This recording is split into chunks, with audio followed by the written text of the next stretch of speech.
What is up, guys? Happy 4th of July. Happy America's birthday. We got Redbud this weekend, and man, that is the coolest crowd there is at any sort of outdoor motocross. You guys are crazy, and if anybody gets a sign that says Cooksey Media on TV, I have a prize pack for you. That would be hilarious and would drive MX Sports bonkers. So I got a direct message from a former racer who wants to slap the crap out of me. I'll let you know all about that. But if you haven't tried Nano-Extreme and you have some aches and pains, you are missing out. This is the best pain solution ever. It really is the best thing that I've come across in a long time. Head over to Nano-Extreme, use code Cooksey and get free shipping. And all of you members, you're all entered to win Nano-Extreme this month. That will be what we're giving away to one of you lucky members. So sign up as a member and you're automatically entered. If you're racing out in the heat and you're not sure how to prepare for it, I recommend you reach out to Coach Rob. There's a link in the description, or you can use this QR code and hit up Coach Rob and he'll let you know how to prep for a really hot day and get through Loretta Lynn's or whatever else you're competing in. So check out Coach Rob at Complete Racing Solutions and he'll help you prep for hot days. Let's check out Ride Strap. This is a company that really believes in America, red, white, and blue. It's a good company. Head over to Ride Strap, get yourself a shirt, goggles, or glasses. You need people like me so you can point your fucking fingers and say, that's the bad guy. So being that it's the 4th of July, how can I not talk about the best American racer right now? That is the young Hayden Deegan, and I can't wait until he gets up on that podium with the American flag at Redbud, with the crowd going nuts. That is a beautiful sight. Every time he does that, it just warms my heart. It really does. And at Redbud, I don't see anybody beating Hayden Deegan. I mean, listen, it's racing. Anything can happen, but right now, he is by far the best 250 rider in the world. He's way better than the GP guys. He's better than everybody over here. And he's already thinking about the 450 class with Jett talking trash and making fun of him after the races, you know, doing the little pose. Wow, I don't really think you want to do that to Hayden Deegan. That's not a guy that you want to give motivation to. That's not a guy that you want to challenge. This is historically a bad strategy. Every single person that does this to Hayden Deegan winds up, they might win one or two or get over on him a little bit, but he always comes back. This guy has a determination. If I was racing Hayden Deegan and I was Jett or Hunter or these guys that know he's coming for them, I would try and raise the expectations. What I would do is if I was Jett, I'd be like, yeah, he won't have any problems in the 450 class. He's going to come up here. He's going to battle with this. I fully expect to be battling him week in and week out. Put some expectations on Hayden. Nobody loves expectations. And if they could put some false expectations on Hayden Deegan, because nobody's going to come in and do what Jett did. Jett went 24-0 as soon as he jumped on the 450. I don't think anyone expects Hayden Deegan to go 24-0 when he gets on the 450. But if I were Jett, that's what I'd be reminding. I'd be reminding Hayden Deegan, oh yeah, well, if you want to be as good as me, you got to go 24-0 your first season and just create these expectations that are unattainable. That's how you get in Hayden Deegan's head. If you want to come out and just poke fun at him, no, you're awakening a giant. And Hayden Deegan will go and do whatever he needs to do. And if you wonder how fast he is right now, I don't know if this is accurate. This is, rumors, but the rumor is he's faster than Justin Cooper at the practice track on his 250. So yeah, when he gets on the 450, he is going to be an instant contender, and I really hope, and the rumor is he's been riding the 450 a little bit, and he likes it, and he's comfortable on it.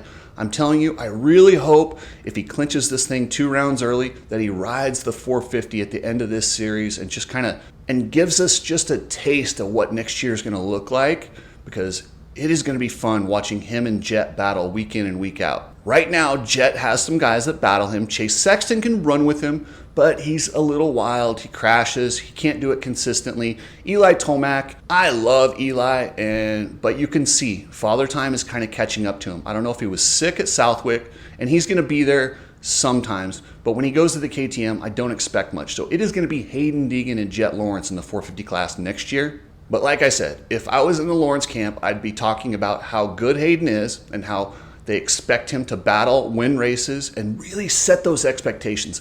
That's the way you get to him. If you challenge him, nah, you're just causing problems for yourself. What Jett's doing right now, it's just Deegan is frothing at the mouth. He wants to get up there and beat him so bad he can taste it. But expectations are not fun. Whenever you go and, say he goes and battles Jett and gets second, and the expectation was to win, that's tough. That's a lot harder to deal with than, oh yeah, he's supposed to be beating me, let me get better. So that's what I would do if I was going after Hayden Deegan. I would tell him how great he is and remind him that, he went 24-0.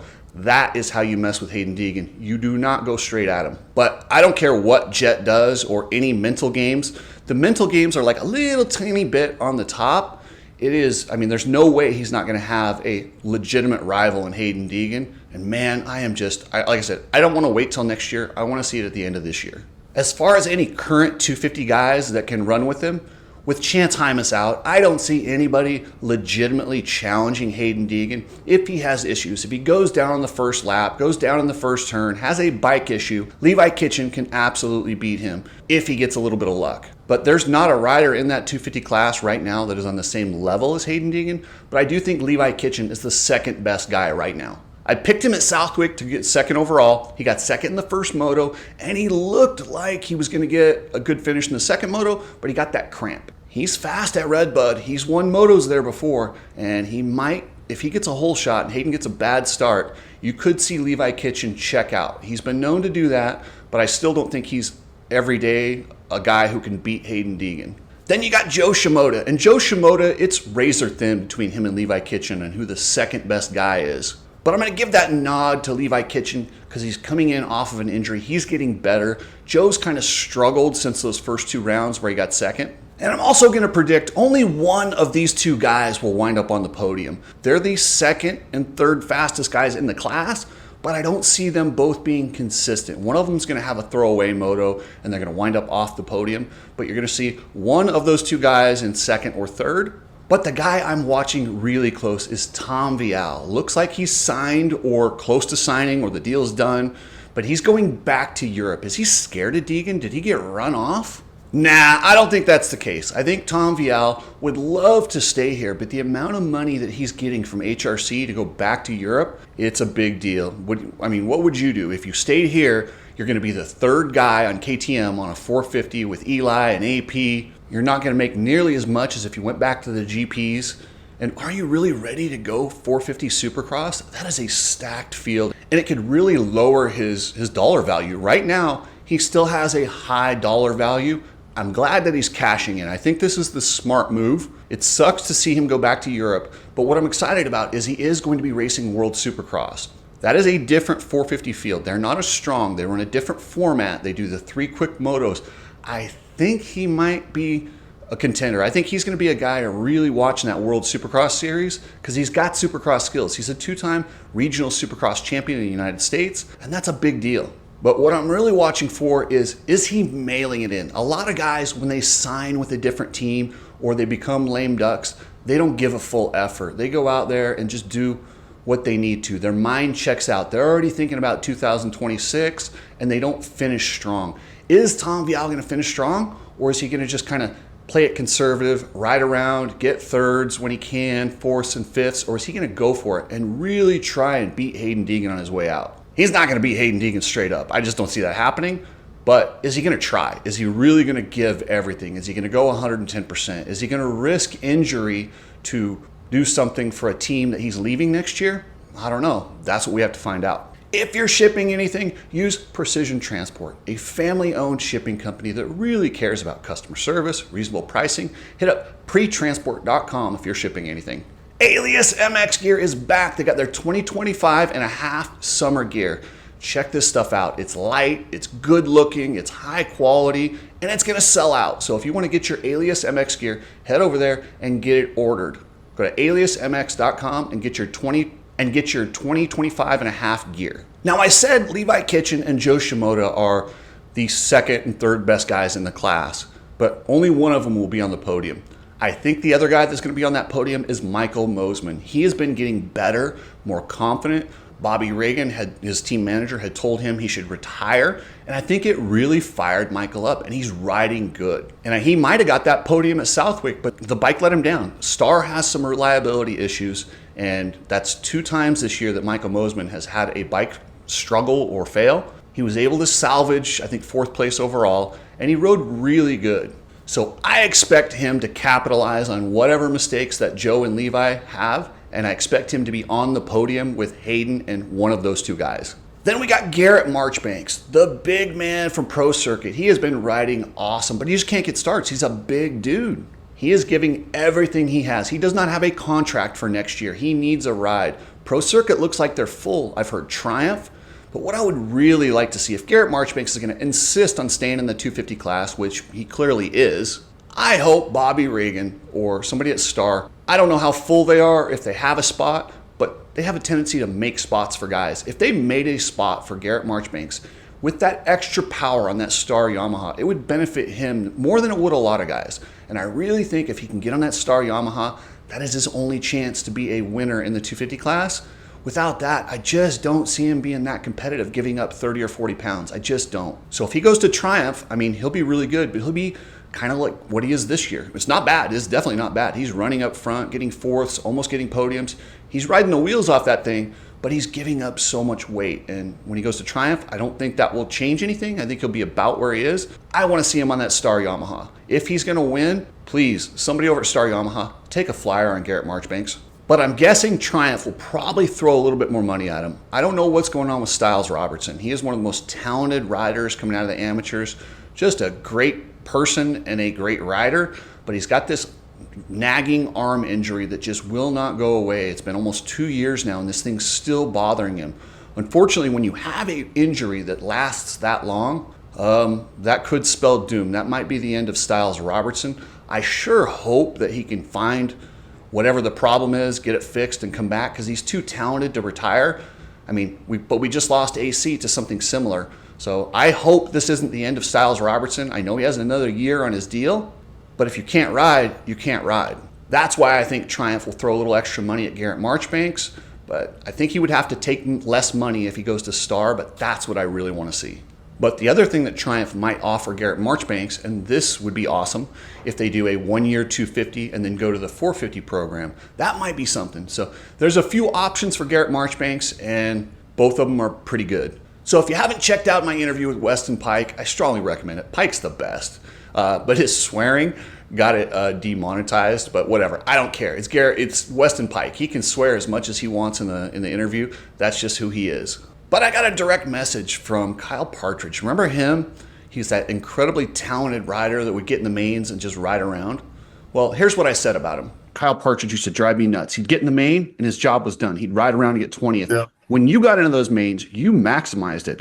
So Kyle Partridge has always been a dirtbag. I tried to help him out. A lot of Vegas locals have tried really hard because they see the talent. Everybody sees Kyle Partridge had talent to be a top 5 guy, a podium supercross guy. That's how good he was, and we could all see it. But man, you want to talk about a lazy slacker. That is Kyle Partridge. But he is completely out of touch with reality. The fact that he got this pissed over me saying that and said that when he sees me, he's going to slap me around, I laughed because I'm like, please do. Please do. I know Kyle Partridge. I will beat the piss out of that guy.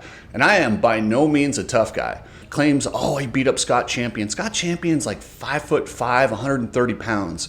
I am about 100 pounds heavier than that. He had threatened to beat me up a long time ago, and then I saw him at Boulder City Motocross, walked up to him and talked to him, and he was like, oh, hey, he was my best friend again. He is a coward in person, but when you make a threat like this and you say you're going to slap me, I'll tell you what, Kyle, you might want to keep your distance, because you come within 3 feet of me, you're getting blasted. But it is frustrating when you see somebody that has that much talent and that little work ethic. It's disappointing. And then you see some guy like Weston Pike who just worked his butt off. He got in the mains, and I love what he said about guys. He's like, why are you done when you get in the main? That's the most ridiculous thing ever. And I agree with him, and that's what made Weston Pike who he was. And that's why Weston Pike, I don't think he had as much talent as Kyle Partridge, kicked his ass and had way better results than him and a way better career than him. To give you an idea of how slacker Kyle was, I don't have proof of this. I didn't see him take it, but the rumor was that he was on EPO. But he wasn't training, and they were worried he was going to have a heart attack. You can take as many performance-enhancing drugs as you want, but if you don't work out, you get no benefit. He's an idiot. But Kyle, if you walk up on me, just know you're going to get hit. And if you really want to do this, you know where to find me. I'll meet you anywhere, anytime. And like I said, I am by no means a tough guy, but I can promise you I will beat the piss out of Kyle Partridge.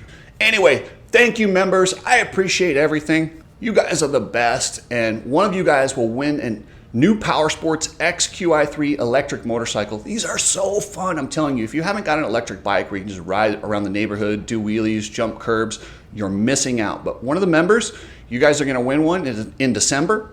And also this month, I'm gonna give away some Nano Xtreme to a member. So thank you guys so much, I appreciate you. Here's your member of the day. Let's start this off by saying, we got them. The illegal sale of American motorcycle racing.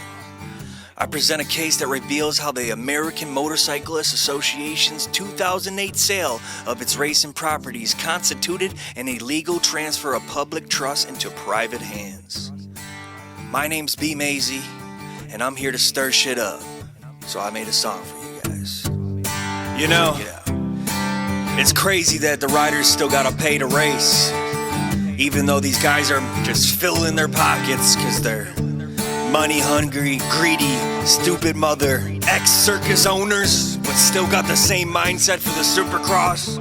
Screw Feld, screw the AMA, and screw Rob Dingman. I'm reading your obituary. It says you died in 2008. I guess selling souls is a business, 'cause you gave it all away. But your cause of death was suspicious. Lord knows your soul was lost. I am just a witness, 'cause I know who killed Motocross. 'Cause I know who killed Motocross. This is the arraignment for NASCAR failed entertainment. I am just a witness, but I gotta make a statement. I speak for the people, 'cause we can't remain complacent. The illegals hell American motorcycle racing. The devil is a wingman, his name is Rob Dingman. He wanna kill the future of the moto kids in dreamland. How selfish do you gotta be? Treat us like cheap property. Package us up and sell the whole sport to a monopoly. This is very legal, they don't care about the people. It's like NASCAR and Jordan, man, this practice is deceitful. Private entities manipulating what we love. The DMG extorting the AMA, a bunch of thugs. This happened to Planet Fitness, the dark side of business. Rest in peace to Motocross, 'cause I will never forget it. And I will never forget it. Right on. I'm reading your obituary. It says you died in 2008. I guess selling souls is a business, 'cause you gave it all away. But your cause of death was suspicious. Lord knows your soul was lost. I am just a witness, 'cause I know who